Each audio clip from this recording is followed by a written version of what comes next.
অজানা জ্বরে প্রাণ গেল এক শিশুর। অজানা জ্বর প্রাণ কেড়ে নিল এক শিশুর। দুবরাজপুর পৌরসভার 4 নম্বর ওয়ার্ডের বাসিন্দা সোমনাথ মণ্ডলের 3.5 বছরের শিশু অরিত্র মণ্ডলের মৃত্যু হয় গতকাল বুধবার। জ্বর, বমি, পায়খানা, মাথা ব্যথা উপসর্গ লক্ষ্য করে পরিবারের সদস্যরা বেলা বাড়ার সাথে সাথে অচৈতন্য হয়ে পড়ে ওই শিশু। তাকে নিয়ে যাওয়া হয় একটি বেসরকারি হাসপাতালে। সেখানে চিকিৎসা না মেলায় অরিত্র মণ্ডলকে নিয়ে যাওয়া হয় দুবরাজপুর গ্রামীণ হাসপাতালে।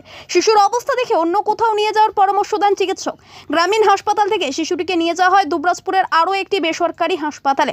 সেখানে চিকিৎসা শুরু হয় অরিত্রের। চিকিৎসা ও পরীক্ষা নিরীক্ষার পর অরিত্র মণ্ডলকে মৃত বলে ঘোষণা করেন কর্তব্যরত চিকিৎসক। মৃত অরিত্র মণ্ডলের দাদু জানিয়েছেন, জ্বর, বমি, পায়খানা, মাথা ব্যথা ছিল। চিকিৎসার জন্য একের পর এক হাসপাতালে নিয়ে যাওয়া হয় অরিত্রকে, কিন্তু শেষ রক্ষা হয়নি। পরিবার ও স্থানীয় সূত্রে জানা যায়, অরিত্রের মা ও দাদা জ্বরে আক্রান্ত রয়েছেন এলাকায় বেশ কয়েকজন। খবর চাউর হতেই জেলা স্বাস্থ্য দপ্তর থেকে একটি মেডিকেল টিম পাঠানো হয়। ছিলেন জেলার এন্টোমোলজিস্ট প্রিয়ব্রত সরকার, দুবরাজপুর ব্লকের public health manager Rikta Mukherjee সহ আরও অনেকে। তারা পরিবারের সদস্যদের সঙ্গে কথা বলেন এবং অরিত্রের মা ও দাদার রক্তের নমুনা সংগ্রহ করে নিয়ে যান। স্বাস্থ্য দপ্তর সূত্রে খবর, আগামীকাল এন্টোমোলজির একটি দল পাঠানো হবে এলাকায়। সেখানে কার কার বাড়ির সদস্যদের এরকম উপসর্গ রয়েছে তা পরীক্ষা করা হবে।